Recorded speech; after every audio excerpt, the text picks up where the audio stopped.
Welcome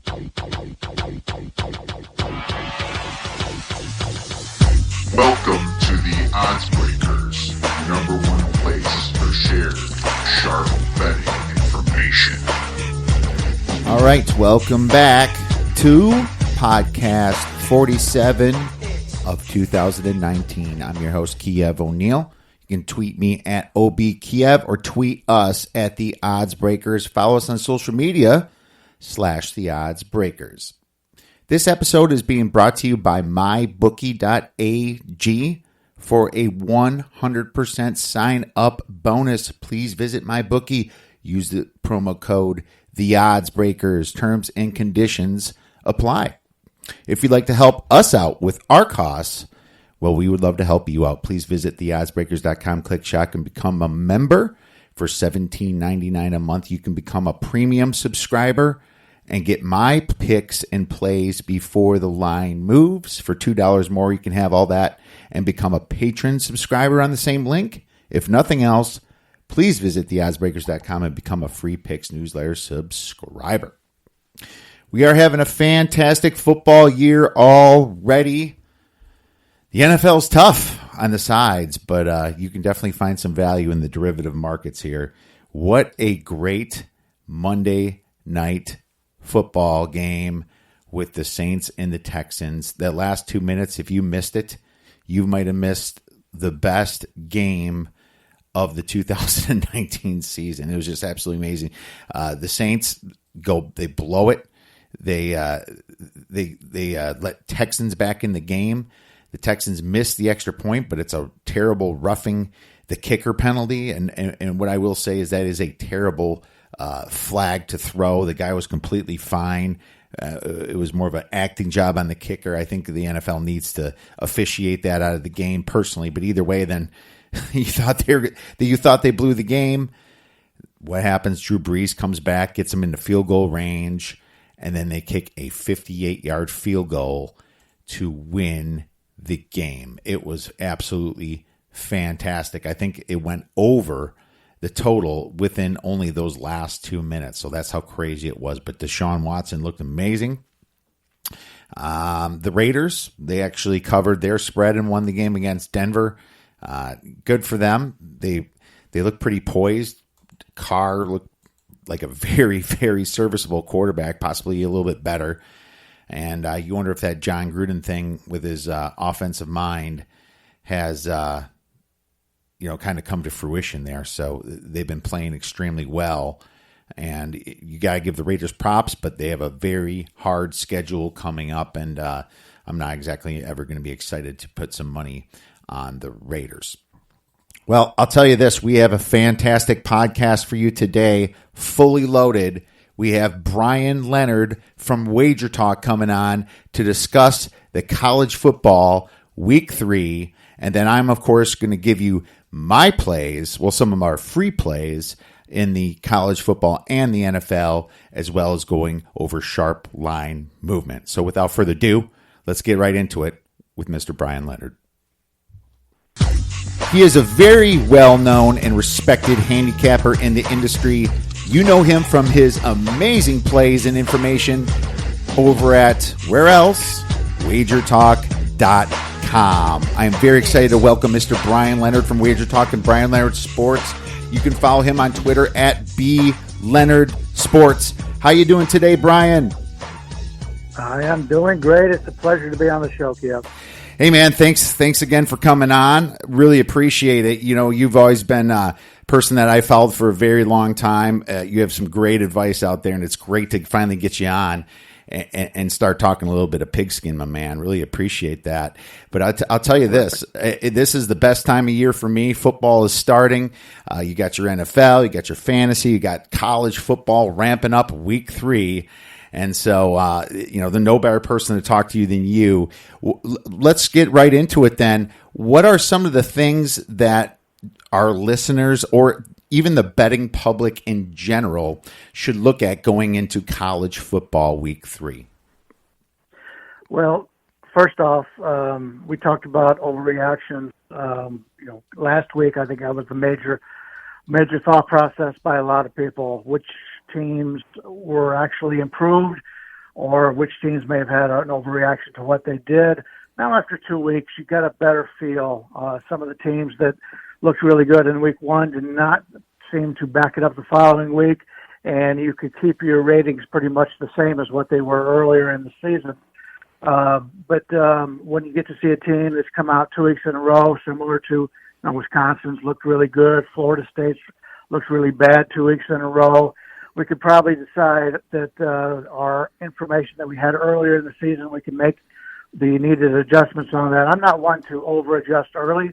I need more than one point of emphasis, 1 point of information there to be able to do that. But now that we've got to, we're 2/12 of the way through the season, and what we thought was going to happen doesn't always turn out to what actually is happening.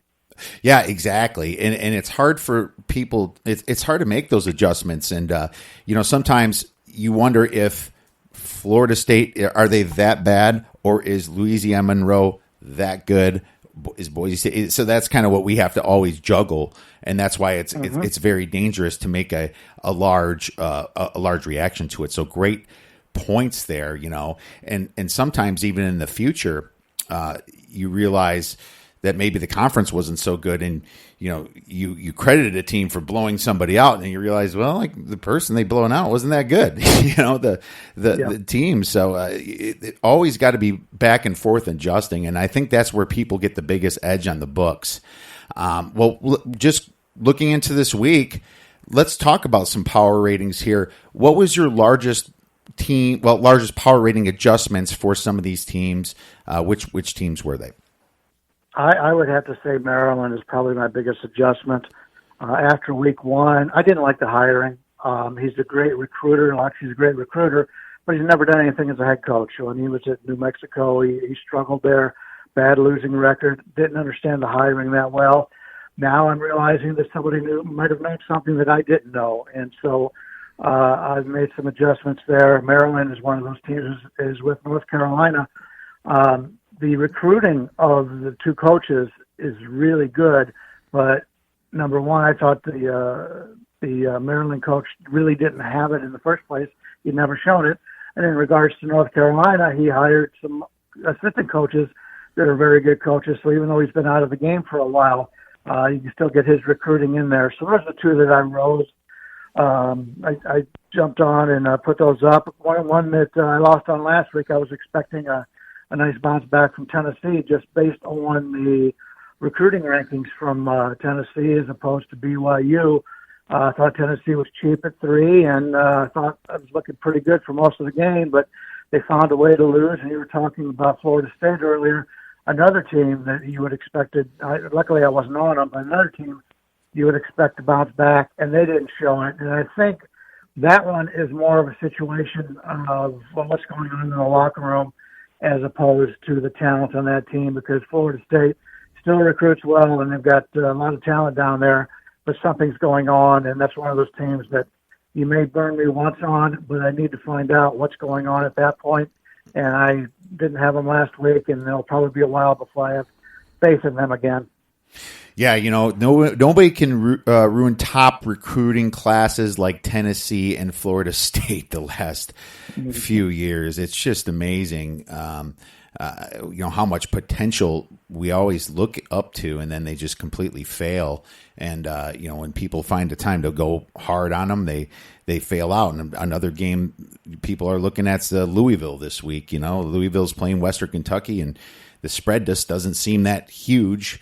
And then there's going to be a lot of people on Louisville, and you wonder if they're going to cover that one. So, I think they have a better chance in bouncing back because I like their new coach a lot more than the other two. So we'll see what happens with Tennessee. For me, I had to take UCLA down a bit. They definitely flaked out. Chip Kelly, he used to be one of my favorite coaches, and now I'm not even sure what's going on there. Completely agree with you. Maryland up.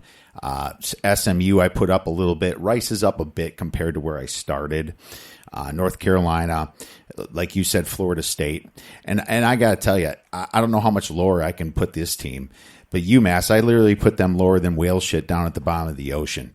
I mean, I just don't even know how they're even in the FBS. Looking at this team, and they're absolutely terrible. So those were my biggest adjustments. But on the Big Ten, I was actually pretty right for most of these teams, And so I had Ohio State high as number one, and I didn't really have to adjust them anymore because I was right about them.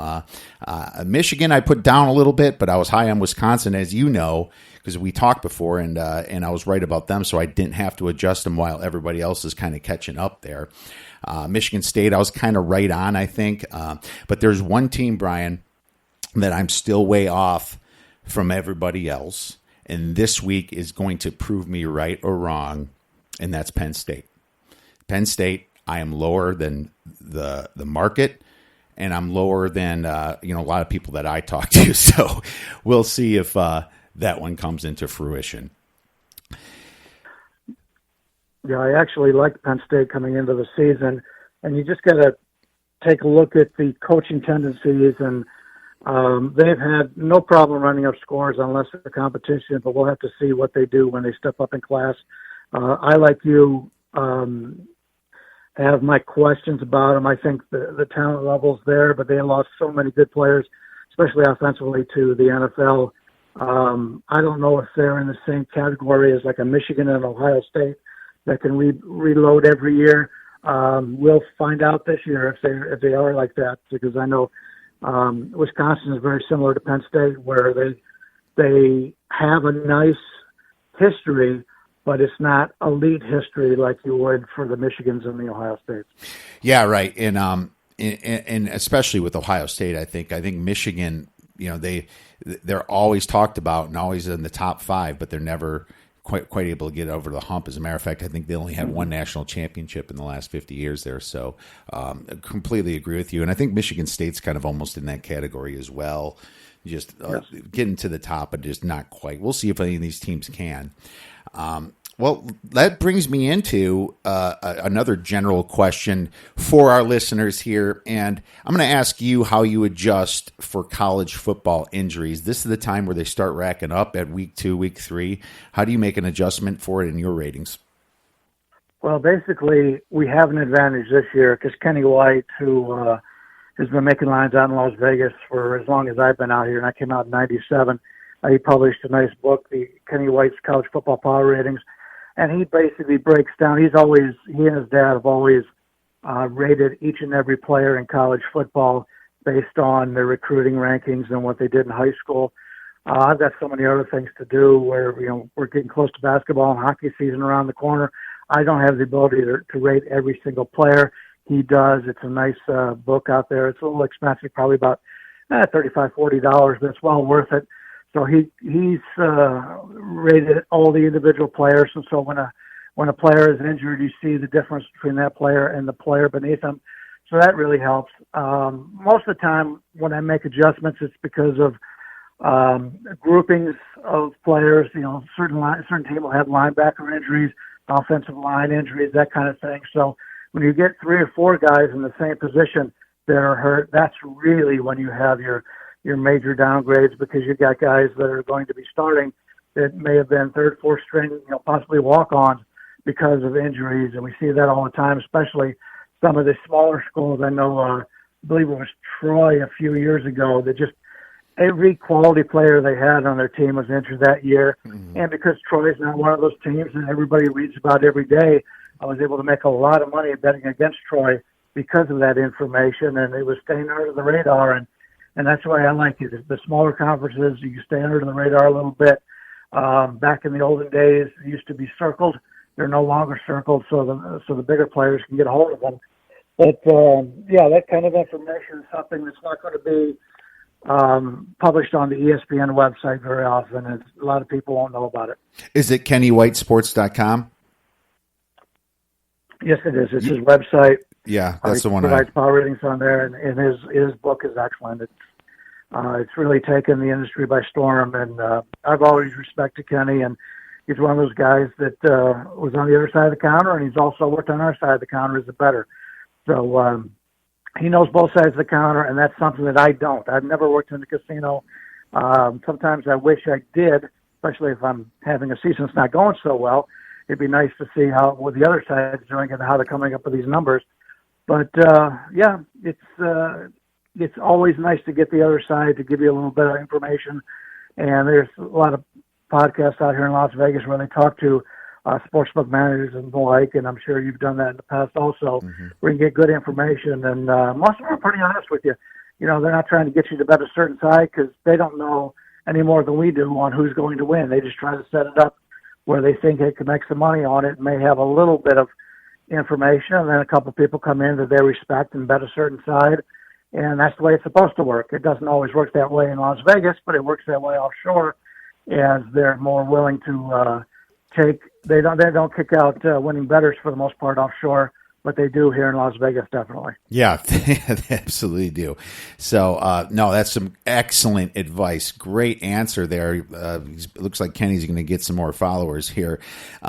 I actually personally use the I try to look, just like you said, the next man up, and I use a lot of different I do some research on the team and check with the beat writers as soon as I find an injury. And obviously you can get some bad information from beat writers too, but you have to make your own adjustment. But in many cases it becomes either a stay away or bet the other side if someone major is hurt. The only thing I can say is, yes, quarterbacks are worth the most, but they're not necessarily worth as much as an NFL quarterback, especially when the next one could be, pretty decent. Sometimes the teams rally around when that happens. I look for 3 offensive linemen being out, or possibly the defensive line and some major injuries right there. Something affecting the pass rush, because if that's affected, the quarterback's going to be able to tire out those defensive backs. So I guess in general, that's the best answer that I can give. But something definitely to look forward to. If you see a line that's off, check the injury report. Don't fire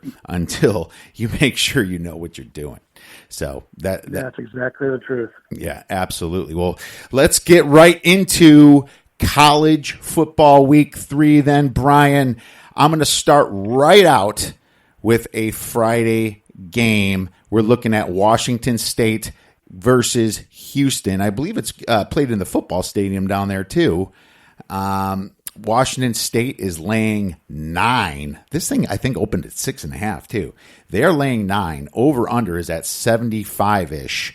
What are your thoughts on this game? My numbers, I've got 3 sets of numbers. They go from 8 to 10.5. So we've got it pretty much surrounded. This is one of those games that could be a real high scoring game come Friday night, as we saw when Houston played Oklahoma. Took Houston's offense to get a while until they got going, because I believe Oklahoma's defense is much improved this year. But, Washington State played New Mexico State, Northern Colorado, not much in competition. They win those games 58-7, 59-17. So from a defensive standpoint, Houston's not very good. They weren't the greatest anyway, and they had, the top 10 player going in the NFL, a terrific player on the defensive line. So I still think Washington State will have a lot of success here against Houston offensively. But Houston should be a team that should move the ball a little bit on this Washington State team also. Houston's one of those teams that's got an NFL caliber quarterback, and anytime you've got a quarterback of that ability, you're going to put points on the board. And, we saw Houston, as I mentioned, against Oklahoma. Last week, they beat Prairie View 37-17. The game grade out of that, Phil Steele is one of the guys I look for the game grades. He graded it at 61.2, which is a very poor effort. So when you take a look at that, and then you take a look at what Houston did in the first half, in reality, they've only played maybe one good half of football in 2 games. That is a concern there. So my number shows that it's about right in that range. But if it would have to drop to 7, I may have an interest in Washington State here. Yeah, Eric King is really the whole wild card here, and he has the athletic ability to completely take over games. I can't get it out of my head how bad they got stomped in their bowl game with that defense. Now, they have a new coach here, Dana Holgerson, and he was talking about all offseason how, it's about time these kids know how to, work. And I don't know if that was a rip on the old coach or anything, but, he was kind of trying to implement some serious discipline with this team. They didn't get completely blown out by Oklahoma. They lost by 18 points. That makes me wonder a little bit of their true capabilities here. It's a stay away, but you see that spread being very high because of what people remember, and that's Houston's defense last year and what they did in the bowl game. I don't know much about Prairie View, who they played, but very possible they're looking ahead to this game. Total stay away for me, but this could be a live bet scenario here. You might be able to. I lean under right now, and it's a tough lean, I'm telling you. But Washington State, they did. Obviously their defense looks pretty good, like it was the last couple years under Grinch. So that's the lean I would have at this high number this early in the season, personally. All right, well, let's move on, my man. What do we have next? Ohio State versus Indiana. Ohio State is laying 15.5 points now. I believe it opened around 14. Some steam to Ohio State. The over-under is at 60.5. I mean, Indiana has always started out well against Ohio State, but now they got away from Ramsey. They have a rookie quarterback. What are your thoughts on this one? Yeah, you had mentioned the bowl games in the last conversation we had about Houston. I don't pay any attention to what they did in the bowl games before because everybody's got different objectives for going to the bowl. By that time, Houston was losing. The best player was arguing with the coach. The team knew the head coach was going to be leaving. So it was a situation where they just didn't look like they prepared at all for that game, and it definitely showed. So when I'm looking at what a team does the year before, I'm only looking at the regular season games. Too much variation in the bowl games, and in fact, I've never really done very well in my bowl games for handicapping, so I don't give out too many plays at that time of the year just because there's too much uncertainty out there. But getting to the Ohio State-Indiana game, my 3 sets of power ratings, I go from 14 to 16.5. They did struggle a few times going against Indiana, as you mentioned. I was able to use Ohio State last week. I like the Cincinnati team, and I used them the first week against UCLA, but I could not understand why all that money was coming in on Cincinnati. There was some talk about the coach going back to Ohio State, that kind of thing. But if you don't have the talent like they do at Ohio State, especially after Ohio State really took the air out of the ball the game before, I kind of saw that Ohio State was going to come out with a big effort, and they did, and that one worked out pretty well for us. But this Indiana team is, every year I get a little bit excited for Indiana. It's a team that always seems to be on the fringe of getting to that next level, getting to maybe the Northwestern level or the Purdue level in this conference. And every time they get there, they just cannot put a full season together. They'll play a couple really good games, and then we think, okay, here they come. And then they don't get over the hump, and that's always my concern for Indiana. Ohio State has nothing to look forward to. They play Miami, Ohio the following week, so that's something you always want to take a look at. But, we're taking a look at Indiana here. This is a team that has some ability, but until they could do it for the entire game, that's my concern from Indiana. Played Eastern Illinois and Ball State. Crushed Eastern Illinois last week. Like you, I don't know much about them. Ball State, they only win by 10. But game scores have been pretty nice for them. But Connecticut next week. So basically, if you're looking at their schedule, they get a MAC team, an FCS team, Ohio State, and then Connecticut, which is, along with Massachusetts, one of the worst teams in football. So if there's ever a game that Indiana had circled out of these first 3 games, the first 4 games, actually, this would be the game. Yeah, and the first thing I agree. I don't, I think my power rating has Ohio State around a 16 or 17 point favorite. So there's not a ton of value from that perspective. Ohio State's not looking exactly ahead to Miami of Ohio either. If Peyton Ramsey was the starter, like he has been in the past, I would have thought about an Indiana first half, just because he's kind of used to being in that position, and he does well the first half, and then obviously they let it go. But now that they have Michael Penix, the freshman quarterback there, it's Ohio State or nothing for me, So a little bit of a change there. That's how close you can be to betting some of these games. If there's some consistency that you like, then sometimes you're able to fire at it. But I do not like the new quarterback there, and there's just too many questions. Any final thoughts? No, other than I just wanted to compare. You mentioned Penix and Ramsey. Ramsey's percentage, he's 13 out of 14, 93%. Penix is only 63.3, and as a yards per attempt, almost twice as high with Ramsey. But as you pointed out, it may be an in-game type of thing where if you see, nobody wants somebody to get hurt, but if Penix leaves the game, that might be a live bet where you can take advantage of Ramsey, the veteran, being in there. Yeah, absolutely. Always key in for that. Those changes definitely aren't completely picked up by the bookmakers there, so not a bad piece of advice right there.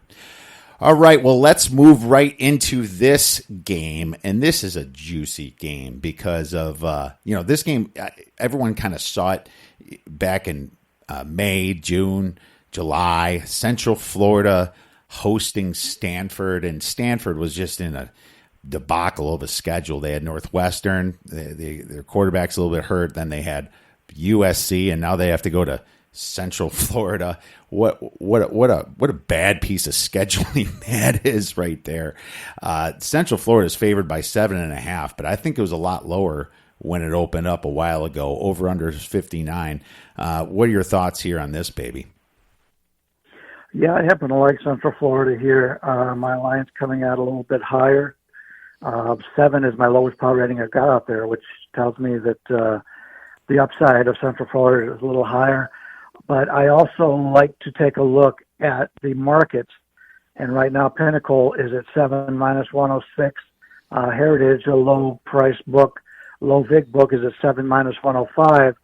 Everybody else is at 7.5. So it looks to me at this point that the sharper books are saying that Stanford is the correct side of that number. So I am going to wait on this, and I still like the Central Florida side, but maybe I can get this down to 6.5. Knowing when to bet is just as valuable as knowing who to bet. And Central's one of those teams that has dominated everybody they've been on, but I was looking forward to them playing a physical team in Stanford, but I don't know if this is your typical Stanford team when it comes to physicality. They just haven't shown anything thus far, and I was one of the guys that had Stanford last week against USC, and I'm not a big fan of the USC coaching staff. I thought Stanford would have the better coaching staff, but they didn't look very good, didn't make very good decisions.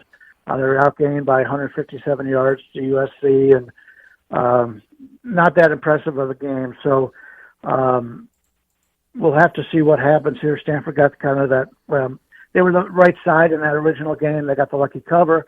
But I don't know if they're going to be able to keep up with Central Florida here. But this is one game. I think there's usually about 5 games a week that if you watch it, you'll learn a lot for the future of the season. And I think this is one of those games. This is the kind of game that Central has been looking to play. And unfortunately for Central, the teams that they need to have a really good record for them to get into the Final Four have not done very well so far this year. So Northwestern loses to Stanford, and now Stanford loses to USC. So Central really needs to have a blowout score for people to notice them, and they will. If they win this game by 21 or more, I think people will start thinking this team's for real. Yeah, USC had Slovis starting, the freshman, and he was 34 for 41, 82%. I mean, he kicked Stanford's butt here, and I don't know the status of KJ Costello for this game. I don't know if you have an update on that, but that's a key factor in this game as well. I haven't gotten to watch a lot of Central Florida. Winbush looks like he is handling the team down there from what I suppose. Have you seen much of him, and how's he looking over there? Yeah, there's been controversy about that. He has not looked as good as what a lot of people thought he would. He doesn't fit as well into this offense, which is always a concern. But he's played in many big games in his past, and that's something to keep in mind. I sure do like to have players who have those big game experience, but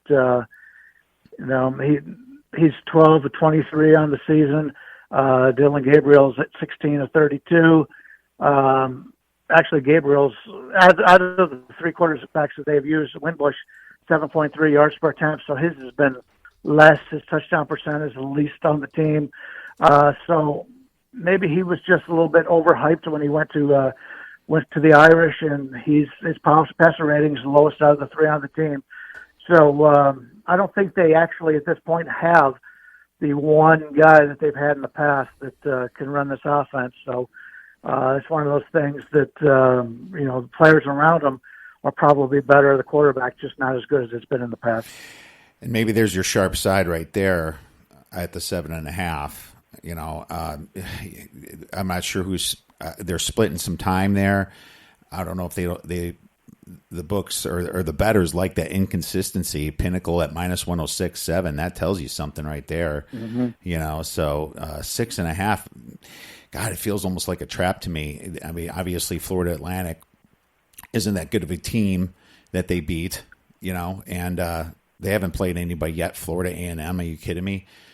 So this is a very interesting spot, and let's see if Stanford's defense can stop the speed of the way they play here. Any final thoughts? No, I'm just waiting for it to get down to 6.5 to see if I'm interested in it. But at this point, sitting on the sideline. All right. I think that's not a bad idea. All right. Well, let's go into a game that's a little bit offbeat here. And I always love to talk about the smaller conferences as well because you can definitely find some value. So I picked out a good game. East Carolina versus Navy here. Navy is -7.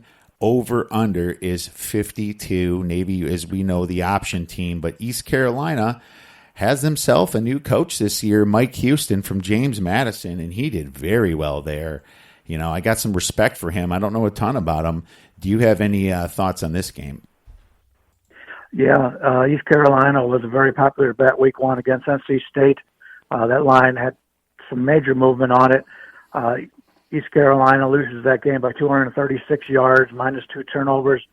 A lot of people, NC State's not one of those teams that loses a lot of players to the NFL each and every year. Well, they did this year, so they were looking for some major regression out of NC State, but their first two games, they looked pretty good. So that was a collision of regression on the one side, and then a lot of people liking the new hire for East Carolina.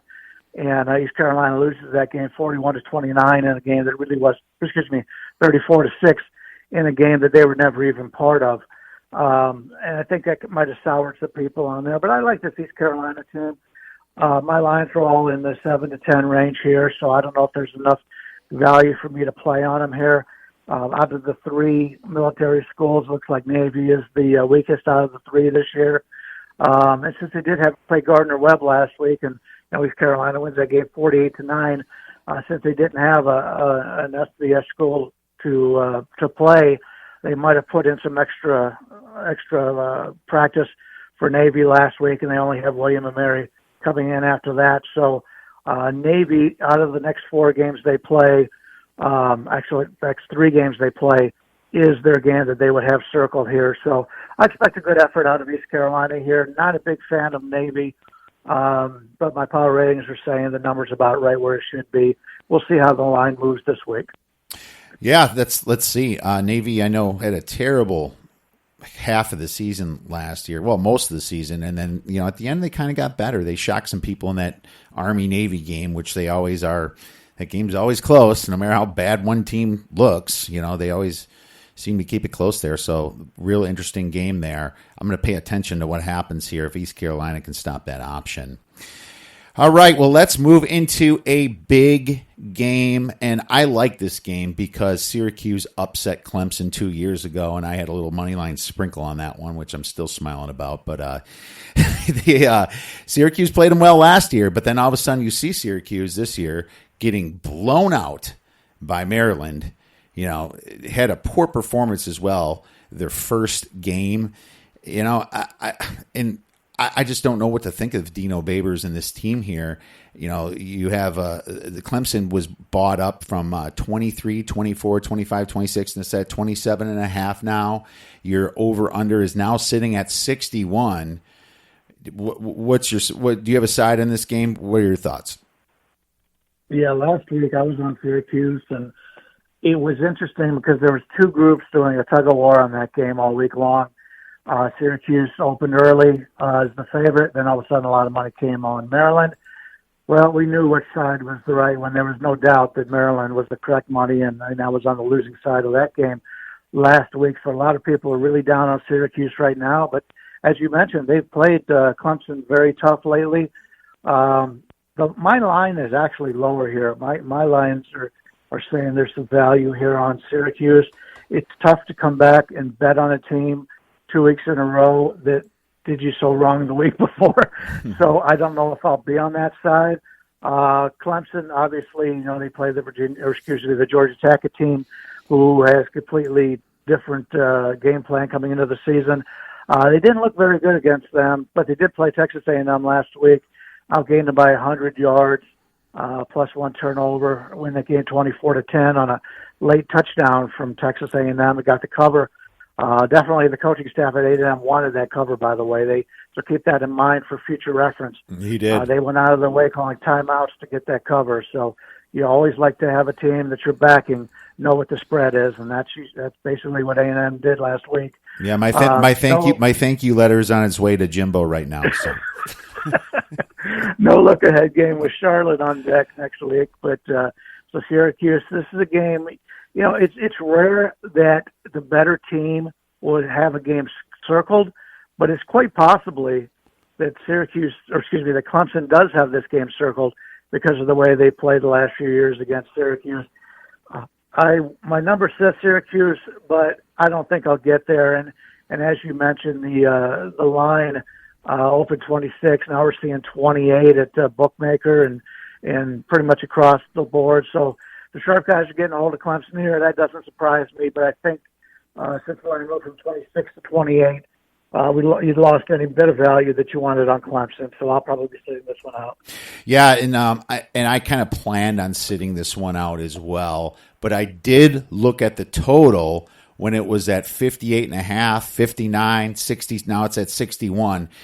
And then, I thought about firing when I was at 60. And then I noticed that last 2 years, the total was in the low 50s of these games. You think about how bad Syracuse has looked. You think about how fast Syracuse plays the game. You think Clemson can name their score. You think Clemson's going to get 52 points. The question is, can Syracuse do it, or does Clemson want to, I guess? So I almost bet the over here. Do you have any thoughts on that, on the total? Well, the Clemson defense isn't as good this year as it's been in the past, at least on the defensive line part. That was one of the elite defensive lines they've had the last couple of seasons. Don't know if they have that same this year, although they may be better in the defensive backfield. But as for totals, I don't do a lot with totals. And at this point, I haven't looked at it this early in the week to add anything for it. All right. Well, fair enough there. I almost hit it, but like I said, just the last couple of years, this total went under. I don't know why that is. It's not like Clemson needs revenge anymore. They beat them by enough last year. Probably a stay away from me, but I will watch this game and definitely pay some attention. But I think one game that many people are watching in college, game day is on its way there. Chris Felica is very excited. He's wanted to go to Ames for a long time. Iowa versus Iowa State. Iowa State came in as a favorite. Iowa, the sides have switched. The tables have turned. Iowa is now looks like a 2 or 2.5 favorite right now. I wrote it as 1.5. This thing just keeps going up, doesn't it?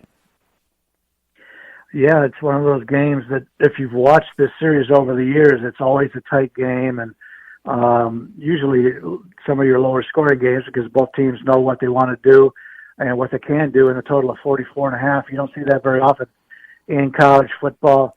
Iowa's played Miami, Ohio, and Rutgers, two pretty easy teams, and won those games handily by 24 against Miami, Ohio, and and 30 against Rutgers. They only have Middle Tennessee on deck. I like the Iowa team. The reason I like Iowa overall is they rarely throw in one of those really bad efforts. I like consistency when I'm betting, and that's something that Iowa gives you pretty much each and every year. They only have a couple games in which they're usually off. Your Iowa States, at least in years past, would have one or two of those great outings, but overall, you didn't know what you were going to get out of them. They've gotten a little bit better now under the new coaching staff, and they've only played that one game. They played Northern Iowa, winning that game 29-26. But keep in mind, they lost that turnover battle by 1. They outgained Northern Iowa by 201 yards, and Northern Iowa is a very good team, and they're also number 3 team in that state. So, sort of a little brother, big brother type of thing. So even though, Iowa State, I believe, had to go to overtime to get that victory, that wasn't a gimme. And so this is a team in Iowa State where they've had the extra week off after a poor performance. I usually really like that. My numbers are showing, anywhere from Iowa State being like a 5-point favorite to all the way to Iowa -3 the other way, which puts me basically in the Iowa State -1, 1.5 range. And I think the way the current numbers going, if I can catch that 3, I'll definitely be on Iowa State. Maybe on them regardless, but that's something I'm looking at right now. Hopefully we'll get that 3. Yeah, it's tough with Iowa State. They look over the years, they start slow. They lost their first 2 games last year. Of course, Iowa and Oklahoma, you can expect that, but they played Oklahoma tough, covered the spread. Then they barely beat Akron by 13 points when everyone and their mom was on Iowa State last year. And then they kind of turn it up at the end. I gave out Iowa -1.5. I took it early though at +1.5. But I can guarantee you one thing, Brian. If that thing gets to 3, and I might even wait for a 3.5 here, being that college game days there, I will definitely be a player on the other side. I'm not sure if it'll be for half or if it's going to be for the full amount. But this game looks like it has closeness written all over to it. Definitely not a bad idea to try to middle if you have pick 'em or plus money there. Any final thoughts? Yeah, no, I never play college totals. It's just too much variance on it. But when you've got a total of 44.5, and that you have the history that these two have had playing close games last year, 13-10, if anybody does play college teasers, this may be one you want to keep on your board. Is when I'm not doing NFL teasers, I'm looking for games covering the key numbers of 3, 4, 6, and 7. And the lower scoring game, the better. And if you were to look at that in college, this would be anybody who is on a college teaser. This would probably be one that you'd like to have on your side. Iowa State catching those numbers all the way up to 8.5 here. And but once again, I don't play college teasers myself, but I know a lot of people do them for fun. So it's a fun exercise. Iowa State, if you look to play them, I think that might not be a bad teaser if you do play college teasers, which I don't recommend, but a lot of people do them for fun. Yeah, just find another game with a lower total, and then that's definitely going to give you a lot more value on your teaser there. Maybe you want to just kind of looking here at the spreads here, something that might make sense to compile with that baby. Of course, every small total I'm looking at is a giant spread here. It's week 3, right? Yeah, possibly. I like the Akron Central Michigan game. We got a 3.5 and a 46. That's about the only one that I could see here. But since you're already getting the key number of 3 for Akron, it may not be worth it. So, just a thought. Purdue TCU. Purdue's at +2.5. Take them to +8.5. There you go. They're at home right now. What's your total in that one? The total is at 52. 51, that's not bad, yeah. Yeah, that's not bad at all, 51, yeah. Yeah, so that's not too bad of an idea if you want to get creative. But I agree, I don't play a ton of college teasers because there's just way more variance, which is why we like to bet the sides in college. So definitely agree with you there, my man. Well, hey, is there any quick games that you would like to throw out there? Yeah, there's a couple. I gave my clients 3 earlier, I believe Monday morning. One of them was 151. Memphis, the line has come down a little bit, open 20. It's going down. I got it at 18.5 right now. It's 18.5, 19. I'm not a big fan of South Alabama.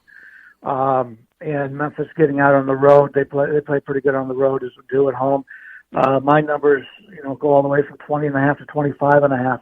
So I saw some value with Memphis. I thought this game would probably go back and hit 20, 21 by game time. So that's one of the ones that I'd given out. And, I also like the Irish. Game number 132. They opened up at 37. Line's been bet down to 34.5. It's a good time to get a hold of the Irish. I like giving them at 34.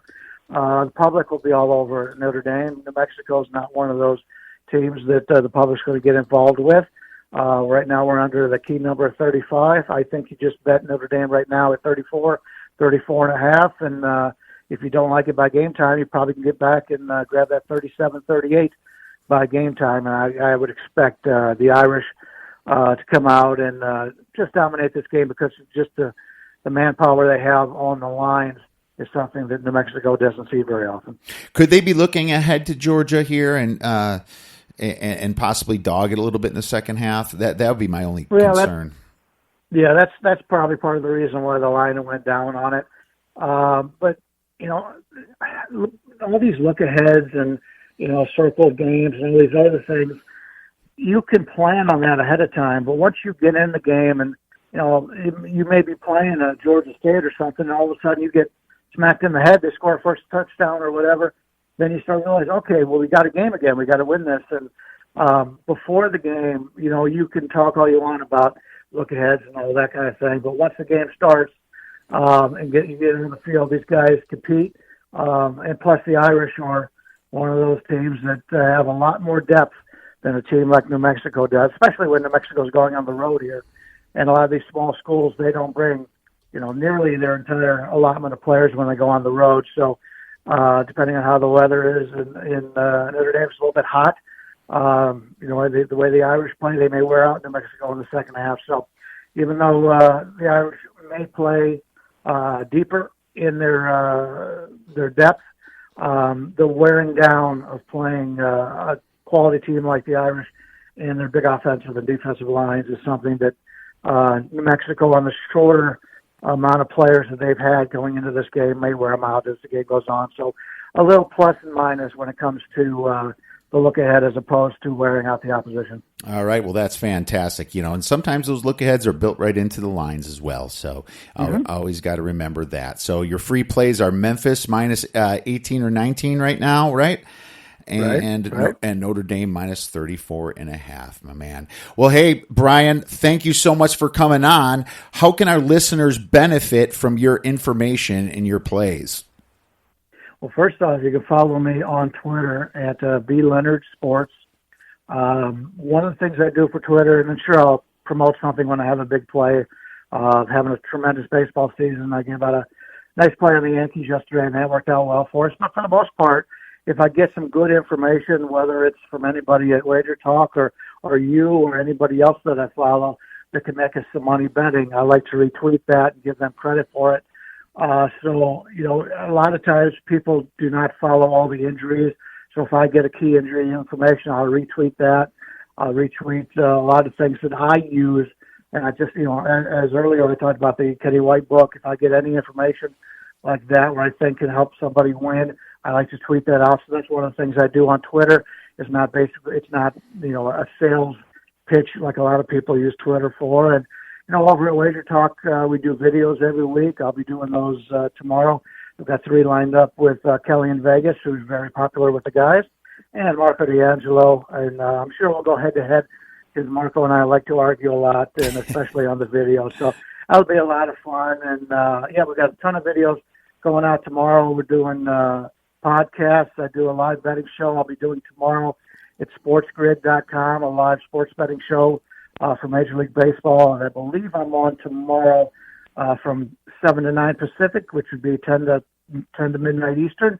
And that's a live show on sportsgrid.com on the internet. So we'll try to keep busy, give out a lot of information, and try to pick some winners. Fantastic, Bryan. Well, look at that. You have to follow Bryan to get all that great information on Twitter. Make sure you guys do that. Bryan, thank you so much for coming on. We learned a ton, as we usually do. Have a great rest of your week, and best of luck to you this weekend. Hey, I appreciate it. Great to take a part of your podcast, and keep up the good work. Thanks again. All right, now it's time for my free plays for college football week 3 and NFL week 2. Remember to subscribe to our YouTube channel as well as becoming a free subscriber to the website, and you will also get usually about a pick a week from both mediums. Let's get into Kent State versus Auburn. Auburn is laying 35 points. Over-under is 52. So Auburn took care of Tulane last week, landing pretty much on the spread itself, around 18. Tulane was really the one who couldn't get past that Auburn defense. Now, this spread is almost twice as much as the one last week at 35. And I don't think that there's that much of a discrepancy between Tulane and Kent State. Now, Auburn should be flat here in this spot, trying to save some of their guys in the second half, their starters, to start their SEC season at Texas A&M. There's absolutely no reason to blow out this Kent State team. No motivation. But Kent State, on the other hand, is looking at this game as an opportunity to make some sort of a statement, right? We have to remember that Kent State's quarterback, Woody Barrett, is a former Auburn player that transferred last year due to Jared Stidham's winning the starting position for the Tigers. So that's a big thing. And so when this happens, you know that he's going to have a chip on his shoulders and score some garbage touchdowns against Auburn's third string at the end of this game and to keep it somewhat respectable. So this is a spot that's a look ahead for Auburn. They have no reason to cover the 35 points here. I like Kent State plus 35. For the next game, we are looking at Air Force versus Colorado. Colorado was laying about 3.5 when I wrote this. I think it's about 4.5 now, over under 58.5 or 59. Gave it out at 59. Colorado is in a letdown spot after beating Nebraska, and they were dogs. They were home dogs, and they won this game. Okay? But we have to remember, this team was held scoreless in the first half by kind of a suspect defense from Nebraska. And then they kind of came back and win due to Nebraska choking. All right. Now they have to play an option team in Air Force who only runs the ball, right? Which means they run the clock. So I'm not so sure how well Colorado can handle this sort of team. We have to look at the coach here. Mel Tucker, I know pretty well. He's a defensive-oriented head coach. Now, obviously, Colorado doesn't have a ton of defense, and they see mostly offense, but he was just hired this year. He was the defensive coordinator in the Bears, and I didn't like him that much, and he wasn't good at all. He was also, I believe, the defensive coordinator for Jacksonville, and they weren't good either. Then he goes to the SEC and plays defensive coordinator at Georgia. Is very successful, mostly because of the recruits. But seriously, how many option teams has he seen in Georgia playing in the SEC? Well, not many, if not none. How many option teams has he faced in the NFL? Well, definitely none. So there you go. This is something that they're not used to, and they are also in a letdown spot and a little bit of a look-ahead spot starting their Pac-12 season at ASU. Kind of a small sandwich. I wouldn't call this a Grand Slam type sub sandwich or anything. Just a little one you put in your lunch pail, but it's definitely enough for me to hit this under. and I think it's too high at 59. I am taking the under, and I think that's going to. I think it's overblown by 3 or 4 points minimum. So love this play. Option team running the ball. Colorado will go under 59 points. ASU versus Michigan State. Michigan State laying about 14 right now. Over under is about 42. It was at 45 and it was steamed down to 42. Well, I think this one was oversteamed right now, personally. Michigan State plays faster than last year, and they have a better offense. Lewerke looks better. I watched the game against Western Michigan. I noticed the pace picked up, and they're averaging 73 plays per game. Even though their first 2 games were blowout, to average 73 is telling me that's pretty fast when you're blowing teams out, slowing it down at the end, of course. ASU, on the other hand, should be able to put up some points here with their stud running back, Eno Benjamin. When I say some points, I'm thinking it's going to be 17 or 20, but I also think that ASU has the potential to score 30 to 40 points in this matchup. This is a revenge spot for Michigan State, okay? Because Michigan State went to the desert when it was just about 100 degrees and lost to this Arizona State team last year, which pretty much put their season spiraling out of control.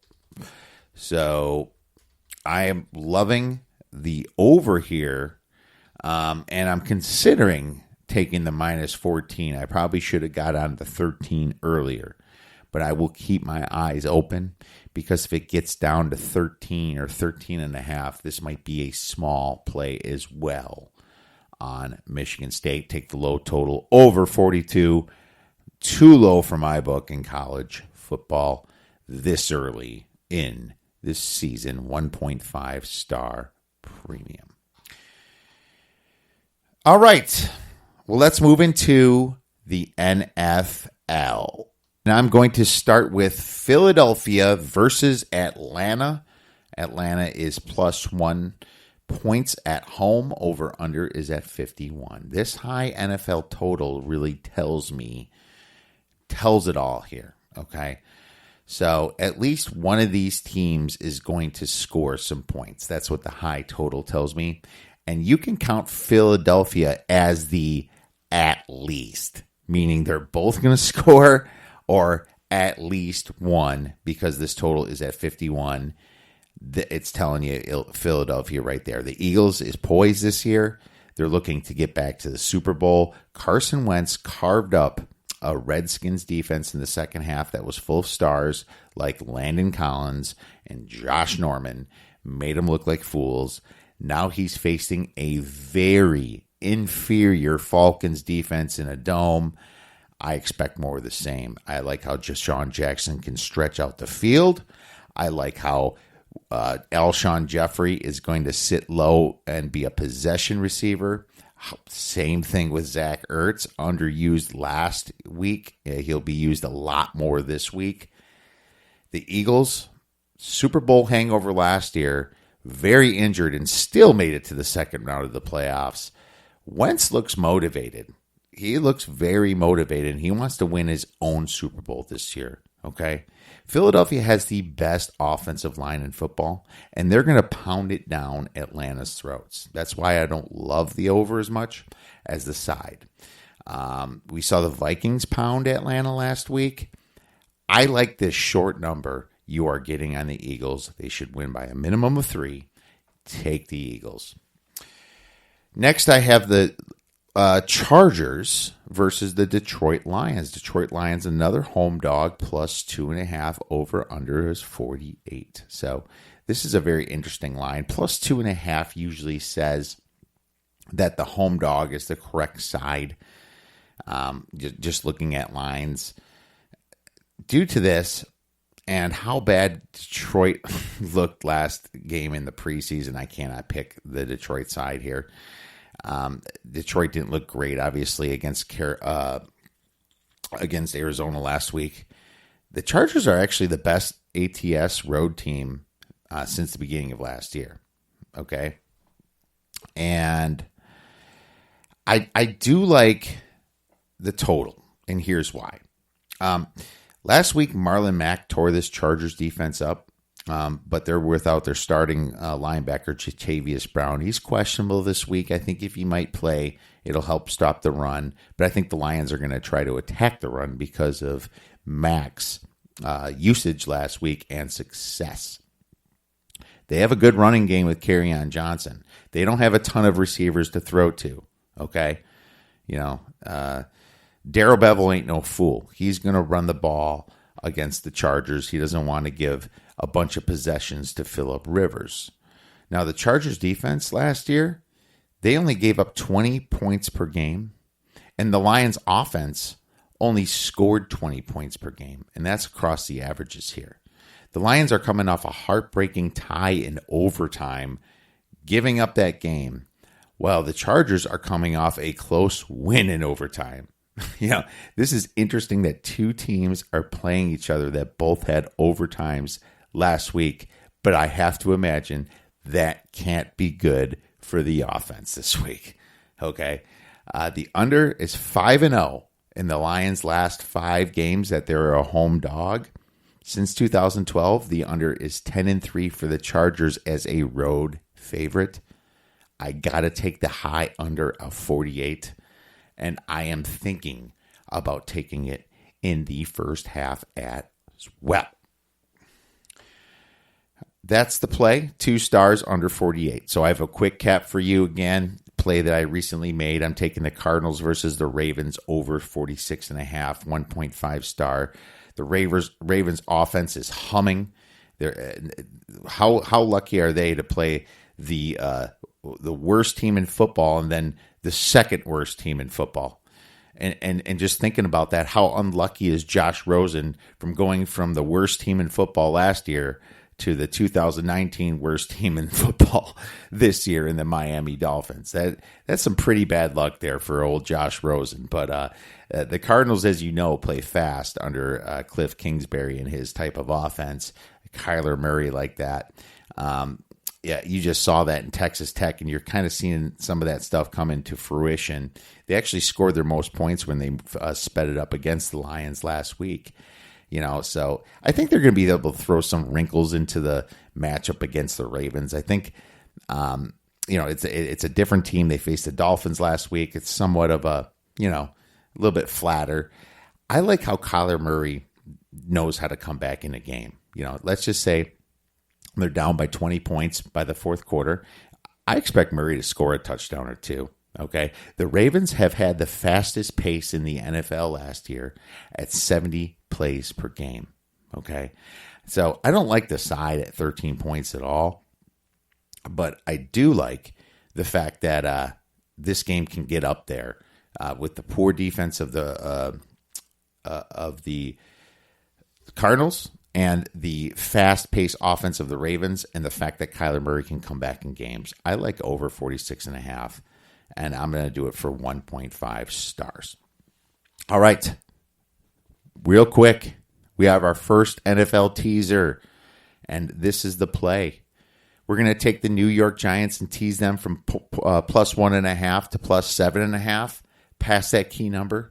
And we're going to take the San Francisco 49ers, which is a road dog, plus 1.5 at Cincinnati, to plus 7.5 as well. I can't imagine the 49ers losing by that much against a supposed to be inferior Cincinnati team that actually showed a lot last week. And I can't expect the Giants to get blown out by a Buffalo Bills team either. So this is why the spreads are so close to pick them. I'm taking them both up past the key number 3, past 4, and past 7. I love this teaser. That's going to be a 2-star play. And this brings us into our next segment. The sharp side of the force.